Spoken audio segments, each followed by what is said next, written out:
U jednom veselom selu, među brežuljcima i borovima, živela je jedna sasvim posebna bela lasica. Zvala se Lila.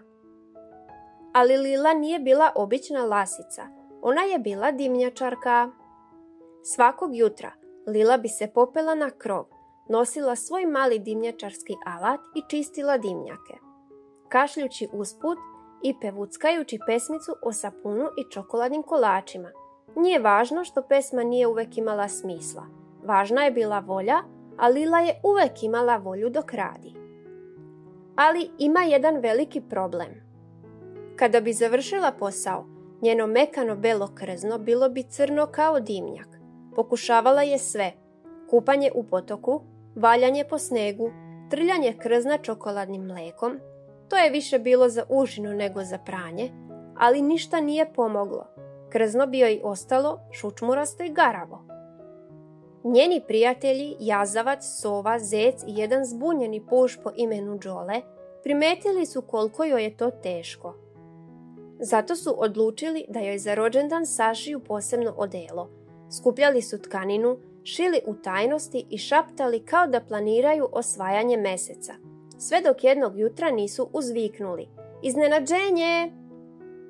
Poklonili su Lili crno odelo od glave do repa, sa džepićima za alat i šnalama koje su svetlucale na suncu kao zvončići.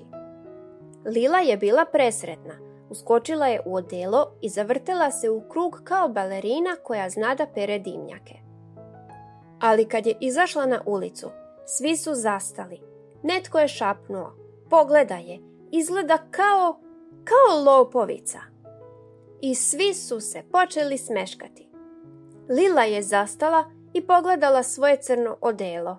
Stvarno, ličila je na pravog malog šunjavog lopova. Ali nitko nije bežao od nje. Naprotiv, svi su trčali da je zagrle. Od tog dana svi su Lilu zvali Lopovica. Kada bi je neko novi sreo u šumi, zbunjeno bi pitao: zašto se ova smešna dimnjačarka zove Lopovica?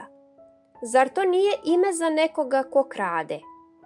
A njeni prijatelji bi se samo nasmejali i rekli: zato što je naša Lila ukrala sve ono što nam pravi probleme, brige, tuge i loše raspoloženje. Gde god se pojavi, svima nam ukrade mrštenje i ostavi smeh. Jednog dana Lila je pronašla mali natpis na vratima svoje kolibe. Na njemu je pisalo: dobrodošla najsjajnija srcokradice. Uz to je stajala torta, 6 ručno rađenih sapuna u obliku srca i par čarapa sa šarama. Lila je bila toliko dirnuta da je pustila jednu malenu suzu, ali samo jednu, jer druga bi pokvarila glazuru na torti. Te večeri sela je ispod drveta sa svojim prijateljima. Svi su gledali zvezde, jeli tortu i smejali se. I nitko više nije brinuo da li joj je krzno prljavo, jer su znali: najlepše što Lila nosi nije belo krzno, nego veliko, čisto i smešno srce. A kada su svi zaspali, Lila je šapnula vetru: neka me zovu Lopovica. Ako sam zaista nešto ukrala, neka to bude ova noć, da je zauvek čuvam u svom srcu. I vetar je šapnuo nazad: dogovoreno.